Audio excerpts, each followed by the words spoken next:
Hi, my dear, serious and sincere competitive aspirants. First of all, I would like to congratulate you to take a decision for preparation for your rigorous preparation.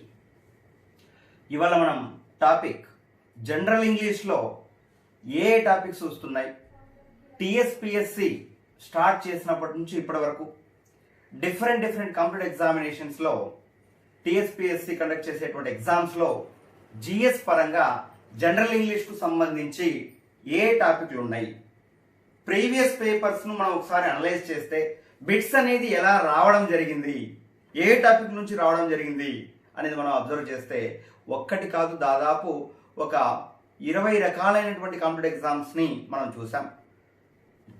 ఆ 20 రకాలైనటువంటి competitive ఎగ్జామ్స్లో మనం గ్రహించినటువంటి మాట ఏంటంటే దాదాపు ఈ topics నుంచి bits అనేది రావడం జరిగింది.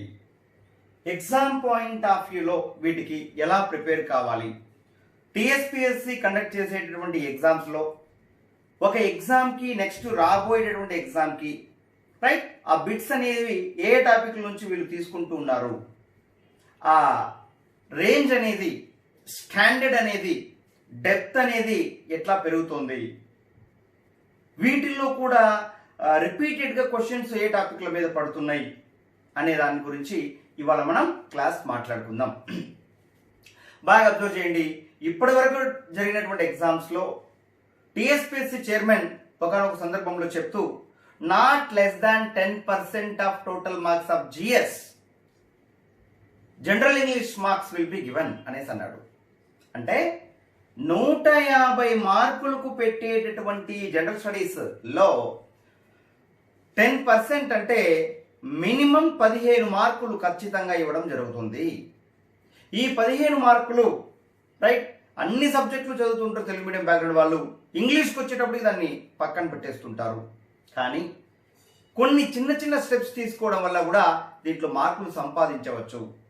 ఒక టెక్నికల్గా ప్రిపేర్ అయితే, ఒక సిస్టమేటిక్ వేలో ప్రిపేర్ అయితే, ఒక ఆర్గనైజ్డ్ వేలో ప్రిపేర్ అయితే వీటిపైన కూడా మనం మార్కులు సంపాదించవచ్చు. డెఫినెట్గా ఎలా సంపాదించవచ్చు, ఏ టాపిక్లు కాన్సన్ట్రేట్ చేయాలి, ప్రీవియస్ ఎగ్జామ్స్లో బేస్ చేసుకుని ఏ టాపిక్ల పైన మార్కులు ఎక్కువ ఇస్తూ వస్తున్నారు అనే దాని గురించి మనం మాట్లాడుకోబోతున్నాం. సో చూడండి, ఇందులో ఆర్టికల్స్ అనే టాపిక్, ఈ ఆర్టికల్స్ అనే టాపిక్లో మనకు మూడే పదాల గురించి మనం నేర్చుకోబోతున్నాం. ఆర్టికల్స్లో ఏ అండ్ ది ఈ 3 పదాలు కూడా ఎప్పుడెప్పుడు వాడాలి, ఎలాంటి సందర్భాల్లో వాక్య నిర్మాణం చేసేటప్పుడు ఈ పదాలను వాడాలి, ఎలాంటి సందర్భాల్లో ఈ పదాలను వాడకూడదు అనే దానిపైన పూర్తి అవగాహన వచ్చేటట్లు ఆల్రెడీ మనం వీడియోలు చేసాం జనరల్ ఇంగ్లీష్లో, మీరు చూడొచ్చు. అయితే ఇక్కడ జాగ్రత్తగా అబ్జర్వ్ చేయండి. ఏ అని వీటిల్లో నేను చిన్న లాజిక్ మీకు చెప్తున్నా. ఏ అండ్ ది అనే 3 పదాల గురించి మాత్రమే, ఏ అండ్ ది ఈ 3 పదాల గురించి మాత్రమే మనం ఇక్కడ నేర్చుకోబోతున్నాం. Only 3 words. అయితే ఏ అనేది ఎక్కడ పెట్టాలి అనేసి అంటే యాన్ అనేది ఎక్కడ రాయాలి అనేసి అంటే ఆ నుండి అమ్మహా వరకు మధ్య, ఏ అనేది కా నుంచి క్ష వరకు మధ్య. ఇది అర్థమైతే ఈ చాప్టర్ మీకు వచ్చేస్తుంది. నేనేమంటున్నానంటే ఏదైనా ఒక పదం నువ్వు పలికినప్పుడు, ప్రొనౌన్స్ చేసినప్పుడు సింగులర్, కామన్, కౌంటబుల్ నౌను, అందులోని మొట్టమొదటి అక్షరం ఆ నుండి అమ్మహా వరకు మధ్యలో ఉంటే నువ్వు ఆ పదం ముందు యాన్ రాయాలి. కా నుంచి క్ష వరకు ఉంటే ఆ పదం ముందర ఏ రాయాలి. ఫర్ ఎగ్జాంపుల్ చూడండి, ఇది మార్కర్ అంటాం కదా, కాబట్టి ఇటు చూడండి డాష్ మార్కర్. సో ఎలా పలుకుతున్నాం, మార్కర్ అని పలుకుతున్నాం. కాబట్టి ఫస్ట్ లెటర్ మా, కాబట్టి అది కా నుండి క్ష వరకు ఉంది కాబట్టి మధ్యలో ఏ రాయాలి. ఇండియన్, దీన్ని ఎలా పలుకుతున్నావు, ఐ మీన్ ఇండియన్ ఇలా పలుకుతున్నావు. ఇందులో ఫస్ట్ అక్షరం ఏంటి, ఈ. మరి ఈ అనేది ఆ నుండి అమ్మ వరకు మధ్యలో ఉంది కాబట్టి యాన్ ఇండియన్ అని రాయాలి. అదేవిధంగా ఈగల్, ఈఏజిఎల్ఈ ఈగల్, ఈగల్ అనేది ఉంది కాబట్టి ఈ అనేది ఉంది. సో దాట్ ఆన్సర్ యాన్ అనేది వస్తుంది, an eagle. Dash iron box, iron box, I అనేది ఉంది కాబట్టి యాన్ ఐరన్ బాక్స్ అనేది వస్తుంది. సో ఇక్కడ గుర్తించాల్సినటువంటి విషయం ఏంటి అనేసి అంటే ఒక పదం నువ్వు చెప్పినప్పుడు ఆ పదంలోని మొట్టమొదటి అక్షరం ఆ నుండి అమ్మ వరకు మధ్యలో ఉన్నట్లయితే నువ్వు ఆన్ పెట్టు, కా నుంచి క్ష వరకు మధ్యలో ఉన్నట్లయితే ఏ అనేది రాయాల్సి ఉంటుంది. రైట్. సో ఈ ప్రకారం ది అనేది ఎక్కడెక్కడ యూజ్ చేయాలి ఏంటి అనేది దాదాపు నేను ఒక 35-40 సందర్భాల వరకు మీకు ఎక్స్ప్లెయిన్ చేశాను. సెంటెన్స్ మీరు ఇంగ్లీష్లో రాసేటప్పుడు, చదివేటప్పుడు, మాట్లాడేటప్పుడు ది అనే పదం ఎక్కడెక్కడ వస్తుంది అని చెప్పేటప్పుడు before the names of rivers, seas, oceans, ranges of mountains, canals, islands, deserts, waterfalls, imaginary lines on the globe, directions, designations, surnames, ordinal numbers, superlative degree of adjectives, newspapers names వచ్చినప్పుడు ఇలా దాదాపు ఒక 40-45 సందర్భాల వరకు నేను చెప్పింటా. ఇవన్నీ కూడా మీరు మైండ్లో పెట్టుకోవాల్సి ఉంది. మరి ఏంది అనే ఈ 3 మాటలు కూడా వాక్య నిర్మాణం మీరు ఇంగ్లీష్లో రాసేటప్పుడు, చదివేటప్పుడు, మాట్లాడేటప్పుడు ఎప్పుడెప్పుడు వాడకూడదు, ఎలాంటి సందర్భాల్లో వాటిని వాడకూడదు అనేది కూడా చాలా ఇంపార్టెంటే. ఇవి కూడా దాదాపు 10 సందర్భాల దాకా నేను క్లాస్ రూమ్లో మీకు ఎక్స్ప్లెయిన్ చేశా ప్రీవియస్ వీడియోస్లో. సో ఇక్కడ గుర్తించాల్సినటువంటి విషయం ఏంటి అనేసి అంటే, వాక్య నిర్మాణాలు ఇంగ్లీష్లో చేసేటప్పుడు, నువ్వు ఇంగ్లీష్లో మాట్లాడేటప్పుడు, నువ్వు ఇంగ్లీష్లో రాసేటప్పుడు ఏ అంది అనే ఈ 3 మాటలు కూడా ఎక్కడెక్కడ వ్రాయకూడదు అనేది చాలా ఇంపార్టెంట్. Please observe. ఎలాంటి సందర్భాల్లో వీటి మనం రాయకూడదు. ప్రాపర్ నౌన్స్ వచ్చినప్పుడు వాడకూడదు, కామన్ నౌన్స్ వచ్చినప్పుడు వాడకూడదు, అబ్స్ట్రాక్ట్ నౌన్స్ వచ్చినప్పుడు వాడకూడదు, మెటీరియల్ నౌన్స్ వచ్చినప్పుడు వాడకూడదు, గేమ్స్ నేమ్స్ వచ్చినప్పుడు వాడకూడదు, మీల్స్ ఐటమ్స్ నేమ్స్ వచ్చినప్పుడు వాడకూడదు, రిలేషన్స్ నేమ్స్ వచ్చినప్పుడు వాడకూడదు. సెంటెన్స్ లో మీరు ఇంగ్లీష్లో రాసేటప్పుడు, చదివేటప్పుడు, మాట్లాడేటప్పుడు ఒకే ఒక కొండ పేరు, ఒకే ఒక గుట్ట పేరు, ఒకే ఒక పర్వతం పేరు, ఒకే ఒక శిఖరం పేరు వచ్చినప్పుడు కూడా వాటి ముందు మనం ఏ అందులు వాడకూడదు. For example, dash Everest is the highest peak in the world అంటే ఎవరెస్ట్ అనే ఈ మాట రైట్ హిమాలయాస్ లో ఒక శిఖరం పేరు కాబట్టి దాని ముందు మనం ఏ ఆర్టికల్ కూడా వాడకూడదు. సో వాటినన్నిటినీ, శిఖరాలన్నిటినీ, రైట్ కొండల సముదాయాన్ని, శిఖరాల సముదాయాన్ని, గుట్టల సముదాయాన్ని, పీక్స్ సముదాయాన్ని గురించి చెప్పేటప్పుడు అప్పుడు మనం ది వాడాలి. అంటే ఇప్పుడు the Himalayas, the Alps mountains, the Rocky mountains etcetera. ఈ విధంగా అంటే కొండల సముదాయం, గుట్టల సముదాయం, పర్వతాల సముదాయం, శిఖరాల సముదాయం చెప్పేటప్పుడు ది వస్తుంది.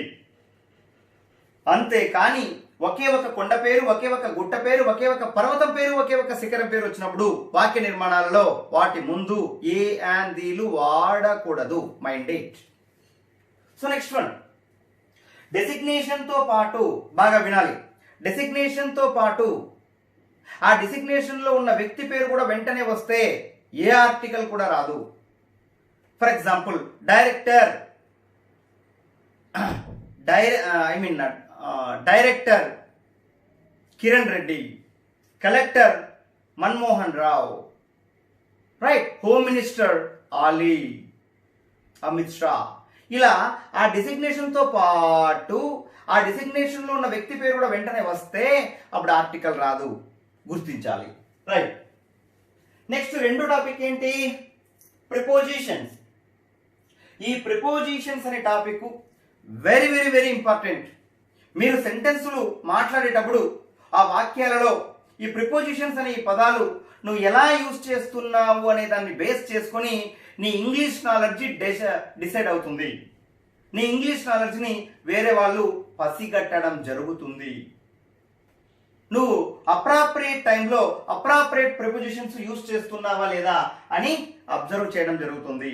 ఈ ప్రిపోజిషన్స్ లో అసలు పిఆర్ఈ ప్రీ అంటే అర్థం ఏంటి అంటే, పిఆర్ఈ ప్రీ అంటే అర్థం ఏంటి అంటే, పిఆర్ఈ ప్రీ అంటే బిఫోర్ అని అర్థం, పొజిషన్ అంటే ఉండుట అని అర్థం, ప్రిపోజిషన్ అంటే ముందు స్థానం అని అర్థం. ఈ ప్రిపోజిషన్స్ అనే ఈ పదాలు సాధారణంగా ఏం చేస్తూ ఉంటాయి అంటే సెంటెన్స్ లో సబ్జెక్ట్ కు మరియు ఆబ్జెక్ట్ కు ఉండేటటువంటి లింకును చెప్తూ ఉంటాయి. సబ్జెక్ట్ కు ఆబ్జెక్ట్ కు ఉండేటటువంటి రిలేషన్ చెప్తూ ఉంటాయి. So preposition is a word which tells the relationship between the subject and object or remaining words of the sentence. ఒక వాక్యంలో సబ్జెక్టుకు మరియు ఆబ్జెక్టుకు ఉండేటటువంటి రిలేషన్షిప్ ను తెలపడానికి ఉపయోగించేటటువంటి పదమే ప్రిపోజిషన్స్. అది గుర్తుపెట్టుకోవాలి. రైట్. ఏంటి ఎగ్జామినేషన్ పాయింట్ ఆఫ్ వ్యూలో ఉండేటువంటి ఇంపార్టెంట్ ప్రిపోజిషన్స్ ఏంటి అంటే between, among, beside, besides, since, for, with, by, at, in, into, within, without, on, upon, from, to, till, until, of, wife of, about, around, along, across, against, beneath, beyond, towards, underneath, below, under, towards. ఇవన్నీ కూడా important prepositions కిందకి వస్తాయి. So that జాగ్రత్తగా observe చేయాల్సిన విషయం ఏంటంటే ఇక్కడ వీటిల్లో ఎంత ఈజీగా మనం నేర్చుకోవచ్చు వీటిని అని చెప్పేటప్పుడు ఫస్ట్ రెండు మీకు ఎక్స్ప్లెనేషన్ ఇస్తాను చూడండి. అంత బాగా నేర్చుకోవాలి. సో దట్ ఇక్కడ కొన్ని సందర్భాల్లో టిప్స్ లాగా కొన్ని ప్రిపోజిషన్స్ వస్తుంటాయి. అవి అలాగనే మనం నేర్చుకోవాలి కాంపిటేటివ్ ఎగ్జామ్లో. మరి బిట్వీన్, అమాంగ్ గురించి మనం మాట్లాడినప్పుడు బిట్వీన్ అనేది ఎప్పుడు వాడాలి? బిట్వీన్ అనేది ఎప్పుడు వాడాలి అంటే రెండింటి మధ్య అనే అర్థంలో. అమాంగ్ అనేది రెండు కంటే ఎక్కువ వాటి మధ్య. బిట్వీన్ అనేది రెండింటి మధ్య అనే అర్థంలో వాడాలి. అమాంగ్ అనేది రెండింటి కంటే ఎక్కువ వాటి మధ్య అనే అర్థంలో మనం వాడాల్సి వస్తుంది. Please observe. సో రెండింటి మధ్య అనే అర్థంలో బిట్వీన్ వాడాలి, రెండు కంటే ఎక్కువ వాటి మధ్య అనే అర్థంలో అమాంగ్ అనేది వాడాలి. మరి ఇక్కడ there is a cold war dash India and Pakistan. అంటే ఇండియా అనేది ఒక దేశం పేరు, పాకిస్తాన్ అనేది ఒక దేశం పేరు. సో రెండింటి మధ్య అనే అర్థం వస్తుంది కాబట్టి బిట్వీన్ అనే పదం ఆన్సర్ అవుతుంది. సో ఏమిచ్చాడు question? there is a cold war dash India and Pakistan. So answer between. అదేవిధంగా the UNO maintains close relations dash the nations. ఏం చెప్పాలి? అమాంగ్ ది నేషన్స్ అని చెప్పాలి. Among the nations. ఎందుకు నేషన్స్ అనే మాట వస్తుంది? మరి నేషన్స్ అనేది ప్లూరల్ కాబట్టి అక్కడ ఏం రాయాలి మనం? అమాంగ్ అనే పదం రాయాలి. The four brothers distributed the property dash themselves అంటే అమాంగ్ దెమ్సెల్వ్స్ అని రాయాలి. అదేవిధంగా honey is sitting dash Raji and Karunasri. So ఆ ఇద్దరి మధ్య కూర్చోంది కాబట్టి బిట్వీన్ అని రాయాలి. దిల్సుఖ్ నగర్ కమ్స్ డాష్ కోటి అండ్ ఎల్బీ నగర్. కోటి ఎల్బీ నగర్ల మధ్య దిల్సుఖ్ నగర్ వస్తుంది కాబట్టి ఆ రెండింటి మధ్య అనే అర్థం వస్తుంది కాబట్టి మనం బిట్వీన్ అనే పదం రాయాలి. అదేవిధంగా it should be very secret dash you and me. It should be very secret dash you and me. ఇది నీకు నాకు మధ్య సీక్రెట్ గా ఉండాలి. కాబట్టి ఆన్సర్ ఏంటి? బిట్వీన్ అనేది వస్తుంది. సో అదే విధంగా Pawan Kalyan never sits dash Nandini and Renu Desai. ఇక్కడ నందిని అనే పేరు వస్తుంది, రేణు దేశాయ్ అనే పేరు వస్తుంది. ఈ ఇద్దరి మధ్య కూర్చోడు పవన్ కళ్యాణ్ అని చెప్తున్నాం కాబట్టి ఇద్దరి మధ్య అనే అర్థం వస్తుంది కాబట్టి బిట్వీన్ అనేది రాయాలి. సో ఏంటి సెంటెన్స్ ఏంటి ఇక్కడ? Pawan Kalyan never sits dash Nandini and Renu Desai. Nandini and Renu Desai.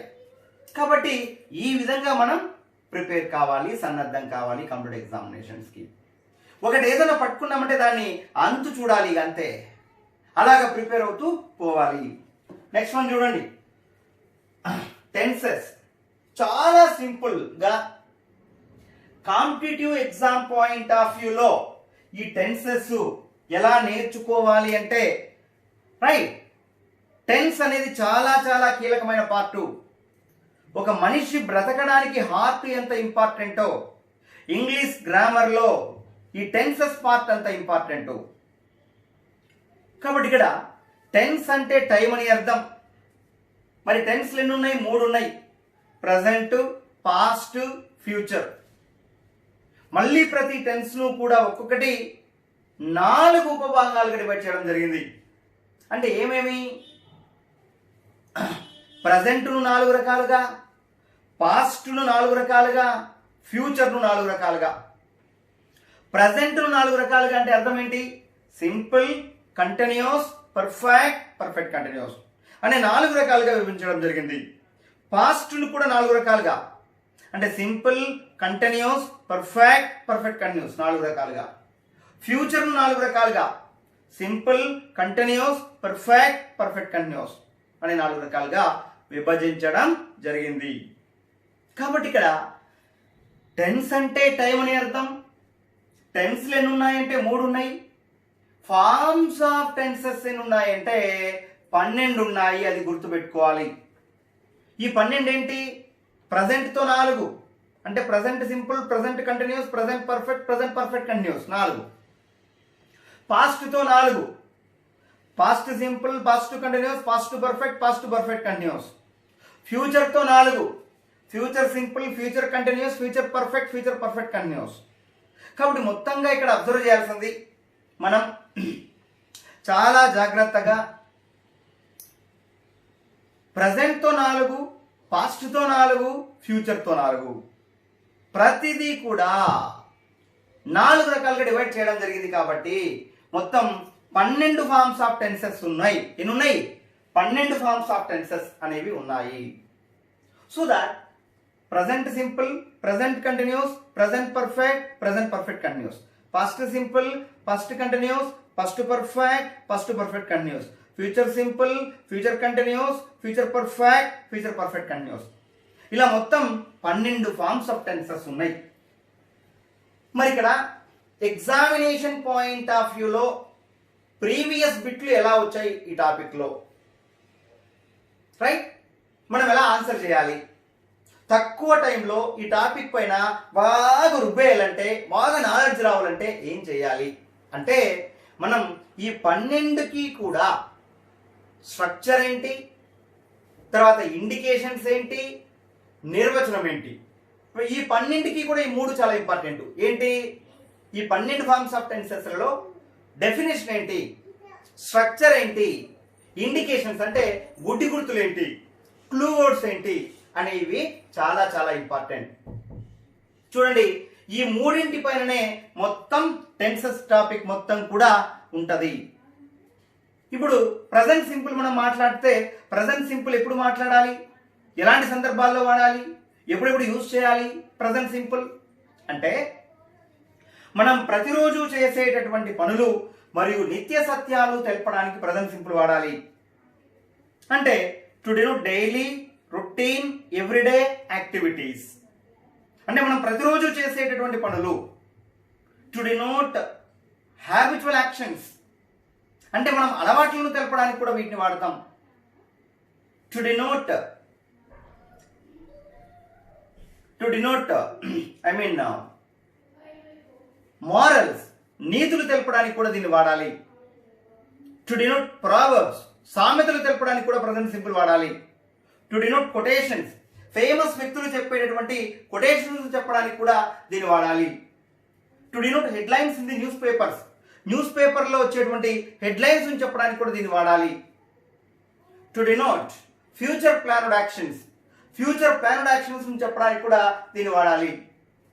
To denote running commentaries, running commentaries చెప్పే సందర్భంలో కూడా దీన్ని వాడాలి. సో అదేవిధంగా to denote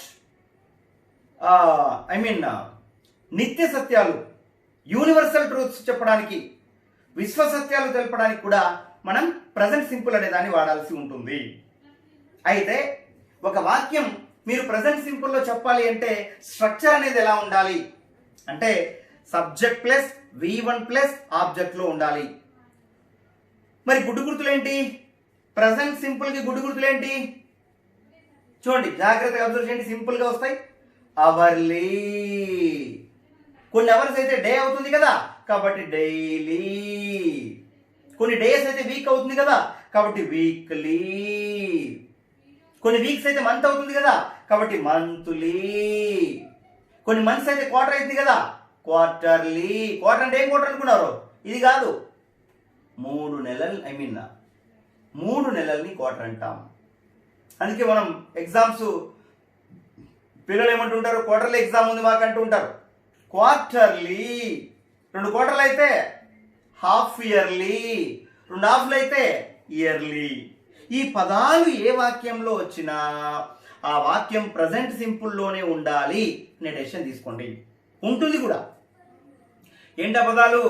hourly, daily, weekly, monthly, quarterly, half yearly, yearly, annually, seldom, often, rarely, punctually, casually, generally, occasionally, frequently, always, once a day, twice a month, thrice a year. అదే విధంగా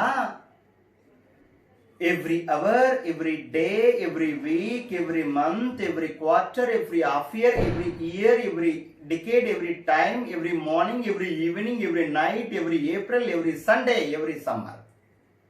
ఈ పదాలన్నీ ఏ వాక్యంలో కనబడినా ఆ వాక్యం ఖచ్చితంగా ప్రజెంట్ సింపుల్లో ఉంటుంది. సో అదేవిధంగా ఈ టెన్సెస్ 12లో మీరు నేర్చుకోవాల్సింది ఏంటి అంటే ఏం నేర్చుకోవాలి? స్ట్రక్చర్ నేర్చుకోవాలి, ఇండికేషన్స్ నేర్చుకోవాలి. 12లో ఇండికేషన్స్ కొన్ని పుస్తకాల్లో బొట్టి గుర్తులో ఉంటాం, క్లూ వర్డ్స్ అని అంటాం. సో ప్రజెంట్ కంటిన్యూస్ ఏంటి? ప్రస్తుతం జరుగుతూ ఉన్న పనులను తెలపడానికి ప్రజెంట్ కంటిన్యూస్ టెన్స్ వాడాలి మనం. కాబట్టి ఇక్కడ ప్రజెంట్ కంటిన్యూస్ టెన్స్ అంటే ప్రస్తుతం జరుగుతున్న పనులను తెలపడానికి వాడాలి. Subject plus am is are plus V1 plus ing. మరి ఒక వాక్యం ప్రజెంట్ కంటిన్యూస్ టెన్స్ లో ఉంది అంటే నువ్వు ఎలా డిసైడ్ చేస్తావు? ఆ వాక్యంలో వాడిచ్చినటువంటి ఆ క్వశ్చన్ లో కొన్ని పదాలని కనబడతాయి. మరి ఆ పదాలు ఏంటి అంటే now, at present, right now, at this time, at this moment, see, look, observe, don't plus V1, listen. ఈ పదాలు ఏ వాక్యంలో ఉన్నా ఆ వాక్యం present simple, present continuous tense లోనే ఉండాలి. థర్డ్ వన్ ఏంటి? Present perfect. ఇప్పుడే జరిగిన పనులు ప్రజెంట్ పర్ఫెక్ట్ లో యూజ్ చేస్తూ ఉంటాం. Structure subject plus have, has plus V3. అయితే ఒక వాక్యం చూడంగానే ఎస్ ఇది ప్రజెంట్ పర్ఫెక్ట్ లోనే ఉండాలా పక్కా అని ఎలా నువ్వు కనుక్కుంటావు? ఎలా అట్లా డిక్లరేషన్కి వస్తావు అంటే ఆ వాక్యంలో కొన్ని పదాలని కనబడతాయి. ఆ పదాలని క్లూ వర్డ్స్ అనేసి అంటున్నాం. ఏంటవి?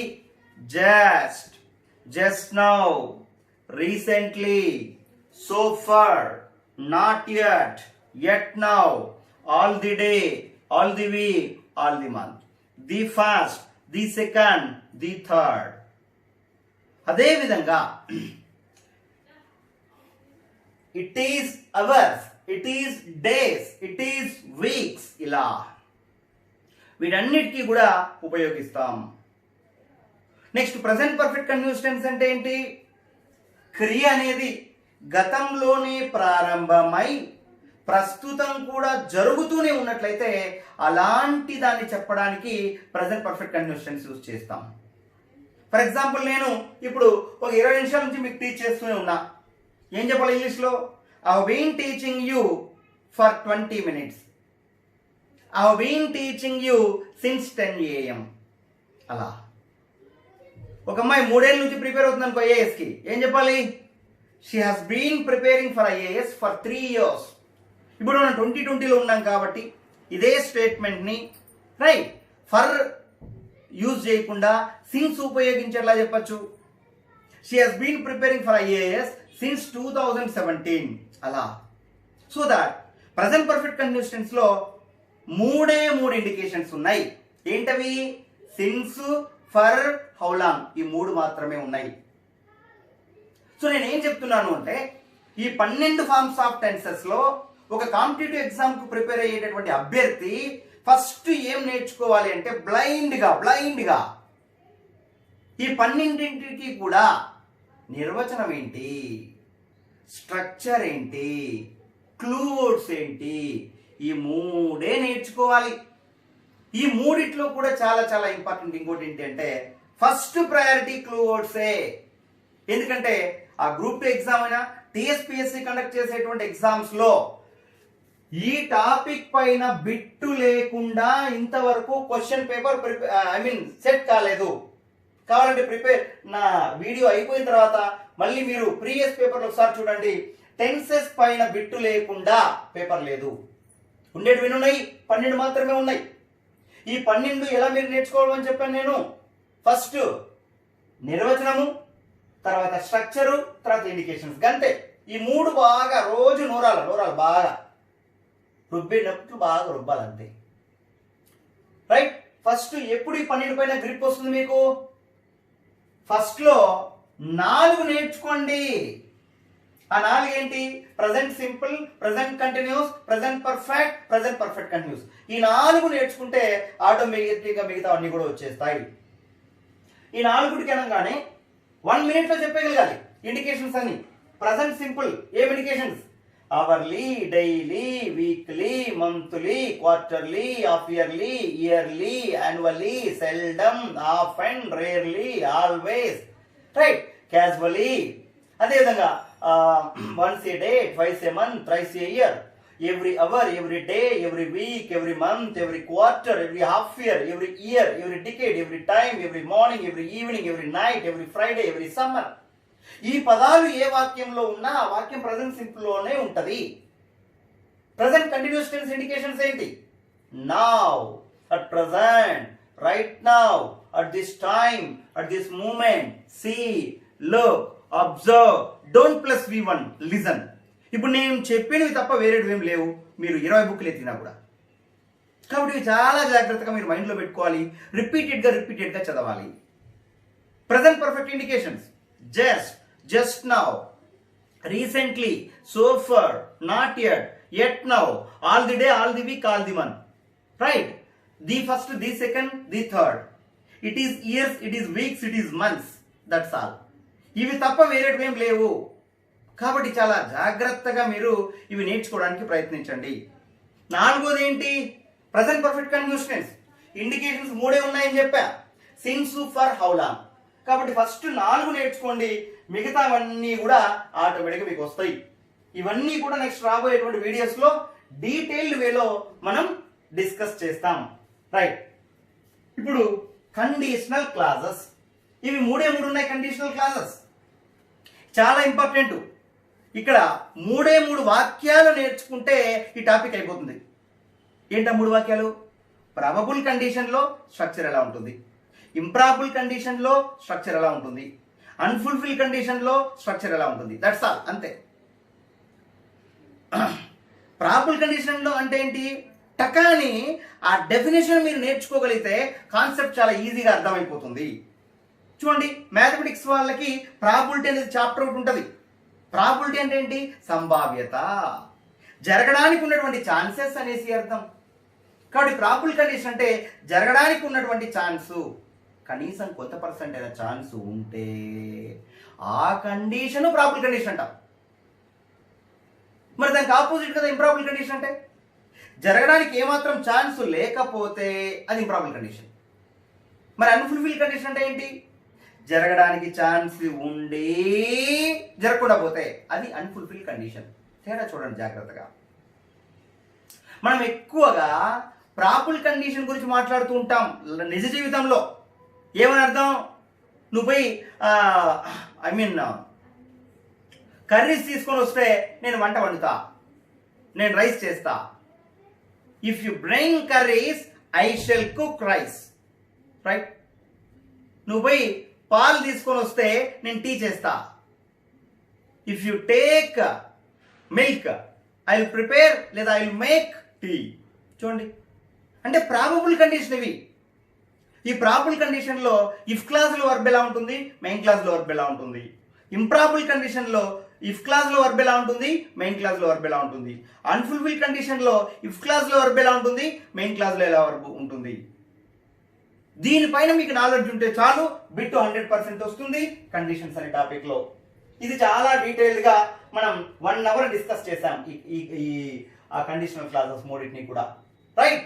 సో మన వీడియోస్ లో ఉంటాయి, అప్పుడు జాగ్రత్తగా ఇది చూడండి. Next one, parts of speech. Parts of speech పైన వచ్చేటటువంటి క్వశ్చన్స్ కొన్ని సందర్భాల్లో ఇంగ్లీష్ లెక్చరర్సే కొంత డైలమాలో ఉంటారు, ఇది దేని కిందకి వస్తుంది ఈ పర్టికులర్ వర్డ్. చూడండి, ఇంగ్లీష్ అనేది అంతర్జాతీయ భాష, English is an international language. కాబట్టి ఒక్కొక్క దేశంలో ఒక్కొక్కడు కొన్ని పదాలను సృష్టిస్తూ ఉంటాడు, వాడే క్రియేట్ చేస్తూ ఉంటాడు, వాడే యూజ్ చేసేస్తూ ఉంటాడు. ఆ పదాలు ఇతర దేశాలు కూడా వ్యాపిస్తూ ఉంటాయి. కాబట్టి వొకాబులరీ కూడా ప్రపంచంలో చాలా ఫాస్ట్గా వొకాబులరీ పెరుగుతున్నటువంటి లాంగ్వేజ్ ఏది అంటే ఇంగ్లీషే. Number of words are there in English. ఎన్ని వర్డ్స్ ఉన్నా కూడా ఆయా పదాలు వాక్యాలలో చేసే పనులను బట్టి 8 పార్ట్స్ గా డివైడ్ చేయడం జరిగింది. ఆ 8 పార్ట్స్ ని పార్ట్స్ ఆఫ్ స్పీచ్ అంటారు. I repeat, all the words in English can be divided into 8 parts according to their action or their work in the sentence. That's why those 8 parts are called parts of speech. ఎన్నున్నాయి parts of speech? 8 ఉన్నాయి. Parts అంటే భాగాలు, speech అంటే మాటలు, మాటలలోని భాగాలు. So ఇక్కడ observe చేయాల్సిన విషయం ఏంటంటే, ఆ మాటలలోని భాగాలు ఏంటి? The noun, right. First one, the noun, the pronoun, the verb, the adjective, the adverb, the conjunction, the preposition, the interjection. ఈ 8 గురించి డీటెయిల్డ్ గా మనం నేర్చుకోవాలి. సో ఎలా క్వశ్చన్ మీకు ఇస్తాడు అంటే, ఈ మధ్యకాలంలో క్వశ్చన్ ఇచ్చే తీరు మారుతోంది.